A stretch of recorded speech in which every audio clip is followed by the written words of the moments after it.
Bonjour les amis de la forêt, alors aujourd'hui nous allons parler de l'anti-américanisme.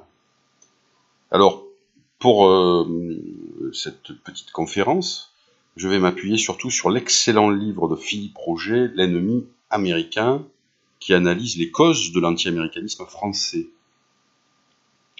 Alors on peut remarquer que l'anti-américanisme fait toujours florès en France, notamment dans certains mouvements politiques.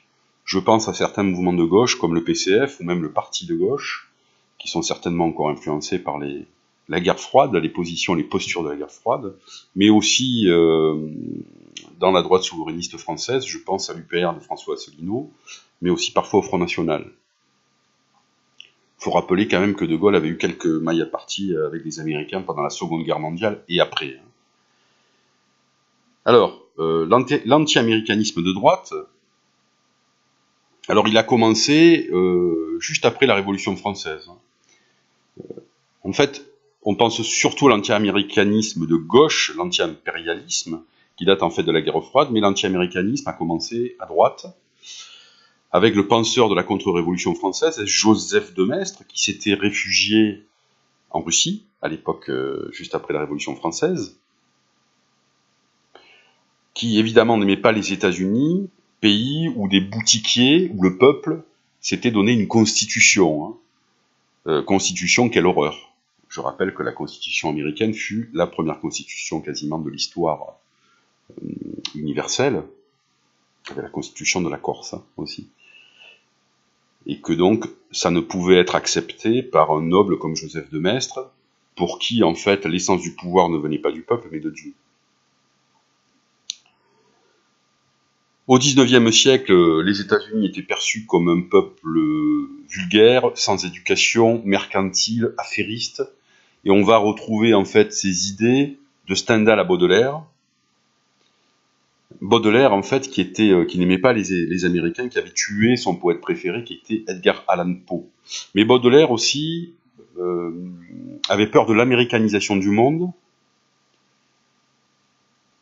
qu'il percevait en fait comme une marche triomphale du progrès de la technique, ce qui l'inquiétait beaucoup. C'est un thème en fait qu'on va retrouver chez d'autres auteurs au XXe d'ailleurs. Alors au XXe, Charles Maurras, qui avait créé l'Action française, un mouvement d'extrême droite, royaliste, avait jeté un petit peu les bases de l'anti-américanisme d'extrême droite, avec son livre Les trois présidents Wilson, qu'il écrira en 1920, juste après la Première Guerre mondiale, où il stigmatisait en fait un président Wilson qui était sous l'emprise des Juifs. Ça, c'est un thème qu'on retrouvera souvent dans les mouvements d'extrême droite, c'est cette Amérique Wall Street aux mains des Juifs. Cet anti-américanisme va aussi se libérer dans le cancer américain de Robert Aron et Arnaud Dandieu, 1931. Toujours la même critique, peuple d'affairistes, peuple sans éducation, et peuple en fait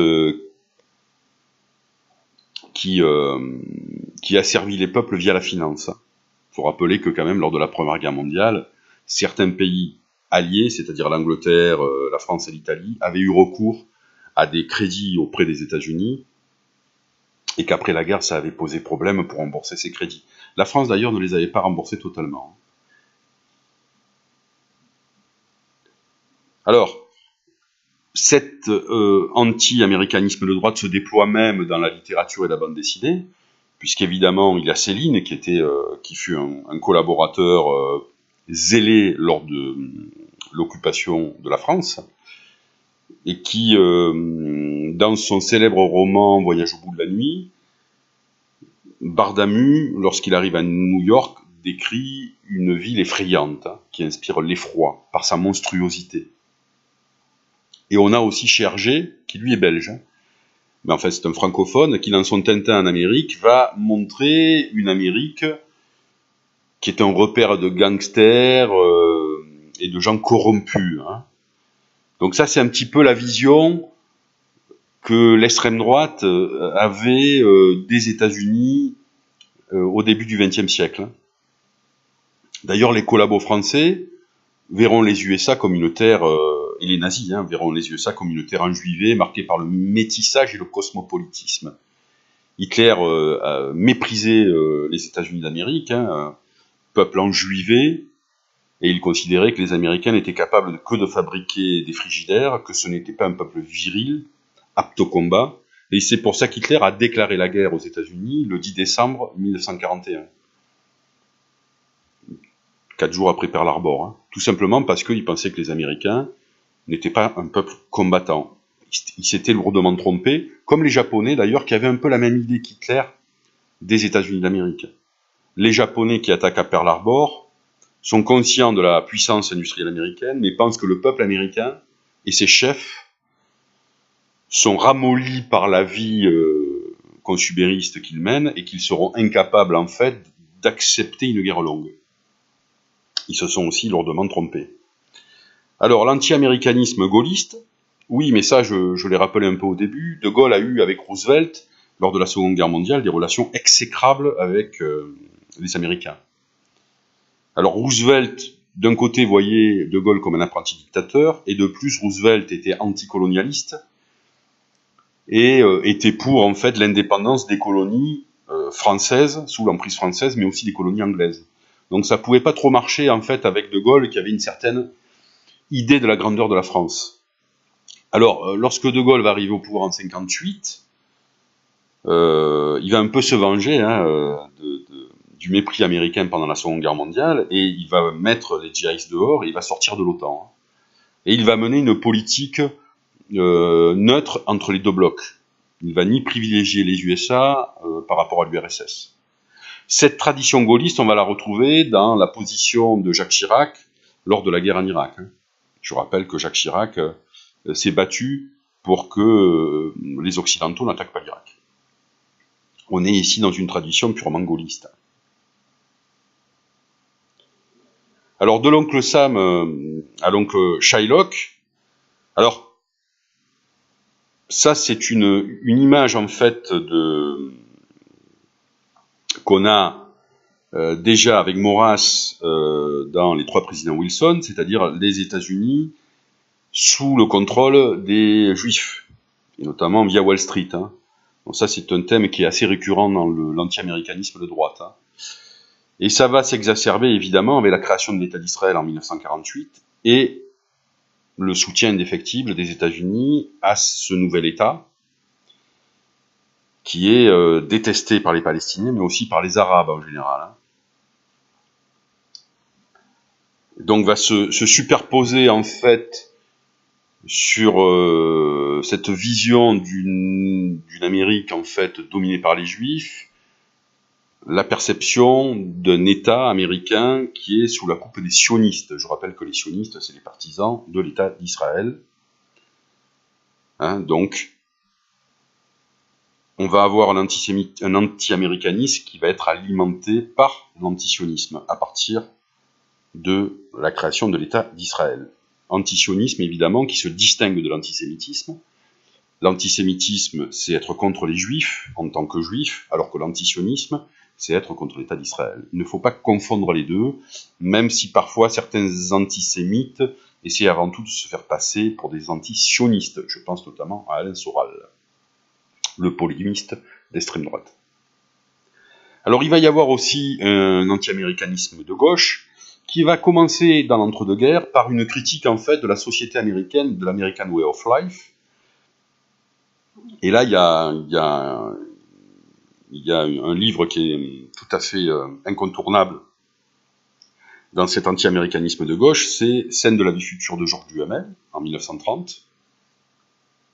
Georges Duhamel a fait un voyage aux États-Unis, et il en est retourné un petit peu effrayé par le matérialisme ambiant, le consumérisme effréné et la domination de la technique et du machinisme. Et donc il nous livre dans son roman une vision un peu infernale de la société américaine.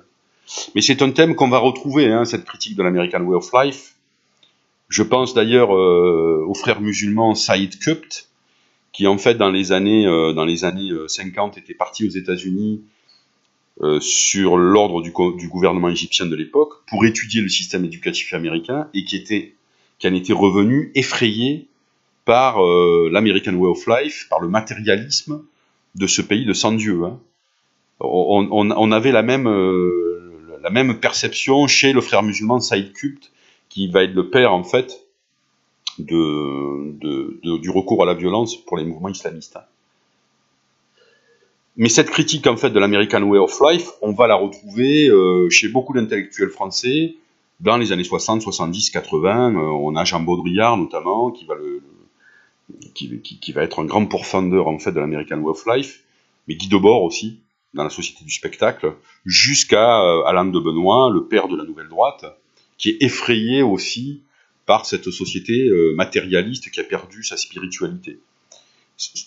Alors, société matérialiste, c'est assez vrai, mais qui a perdu sa spiritualité. Les États-Unis, c'est un pays où le peuple est extrêmement religieux. Hein. D'ailleurs, le président des États-Unis, lorsqu'il est investi, il jure sur la Bible. Alors, l'anti-américanisme de la guerre froide, oui, on peut dire que l'anti-américanisme de gauche, il naît surtout à partir de 1947, avec la guerre entre les deux grands qui sont sortis vainqueurs de la Seconde Guerre mondiale, les États-Unis et l'URSS,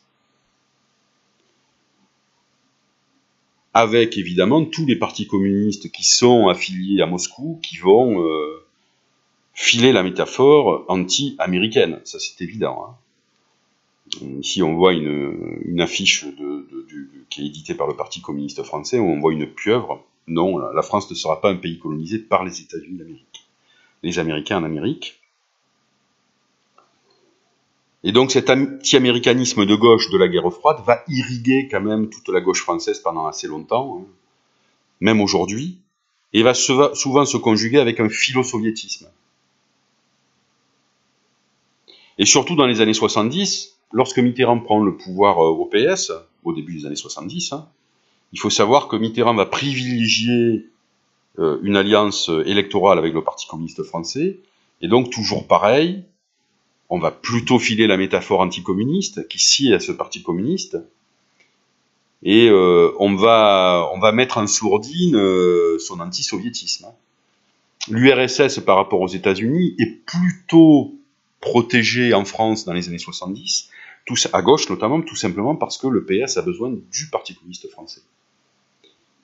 Et il va falloir attendre les nouveaux philosophes comme Glucksmann, BHL, pour commencer à une critique du système soviétique français, qui avait commencé avant, hein, mais là qui va devenir médiatique. Avant, il y avait eu le groupe Socialisme et Barbarie de Castoriadis, qui était un groupe de gauche, qui avait déjà critiqué évidemment l'URSS. Mais globalement, dans les mouvements, entre guillemets, comme on verra, anti-impérialistes, on va surtout critiquer l'impérialisme américain, à juste titre d'ailleurs, notamment pendant la guerre du Vietnam, alors qu'on va peu critiquer l'impérialisme soviétique, qui se déployait aussi, évidemment. Alors voilà, l'anti-impérialisme. Alors évidemment, les États-Unis sont vus comme le pays impérialiste par excellence, puisque c'est le centre du capitalisme mondial. Et évidemment, il va atteindre des sommets lors de la guerre du Vietnam, qui est une guerre inique, c'est-à-dire injuste, qui va durer à peu près 10 ans, et qui va être alimenté, évidemment, l'anti-américanisme de gauche. Mais comme je le précisais auparavant, si cet impérialisme était évidemment critiquable, en général, les anti-américains de gauche oublient de critiquer l'impérialisme soviétique. Et notamment à l'époque de la révolution culturelle et du Kampuchea démocratique de Pol Pot, certains intellectuels français, je pense à Jean Lecouture par exemple, avaient soutenu notamment l'expérience de Pol Pot, alors que par ailleurs, ils critiquaient à juste titre l'impérialisme américain au Vietnam. Alors cette critique de l'impérialisme, elle est d'ailleurs un peu commune à la gauche et à la droite radicale, hein, la droite souverainiste. On va retrouver cette critique évidemment des Américains, du système américain par les altermondialistes, par le mouvement Attaque notamment, chez les communistes évidemment, mais aussi dans la droite souverainiste comme à l'UPR de François Asselineau, qui est obsessionnellement, je dirais, anti-américain, qui voit la main de la CIA de partout, hein, même derrière le FN, même derrière Marine Le Pen. Mais aussi chez les cathos traditionnels, hein, comme Pierre Hillard, par exemple. Pierre Hillard, qui est un catholique traditionnel, version Monseigneur Lefebvre, il déteste les Américains, comme d'ailleurs le pape de la Nouvelle Droite, Alain de Benoît. Alain de Benoît qui est le théoricien de la Nouvelle Droite, c'est-à-dire d'une sorte de droite néo-fasciste, même si le terme est peut-être un peu insultant, provocateur. Il déteste cette société américaine matérialiste. Hein. Et de Benoît a dit qu'il préférait même l'URSS aux USA. Et évidemment, on retrouve ça chez Alain Soral dans Égalité et Réconciliation, qui est furieusement anti-américain, qui est quasiment sur la même position que les Iraniens, c'est-à-dire qu'il voit dans les USA le grand Satan, hein, à la main des Juifs et des sionistes. Alors en conclusion, ce qui est paradoxal en fait dans l'anti-américanisme en général, c'est qu'en France, on est assez anti-américain malgré tout, qu'on soit de gauche ou de droite ou du centre, mais qu'en même temps, on adore le cinéma américain, les séries américaines, la musique américaine. Entre guillemets, les jeunes qui peuvent avoir parfois des pratiques ou des postures anti-américaines,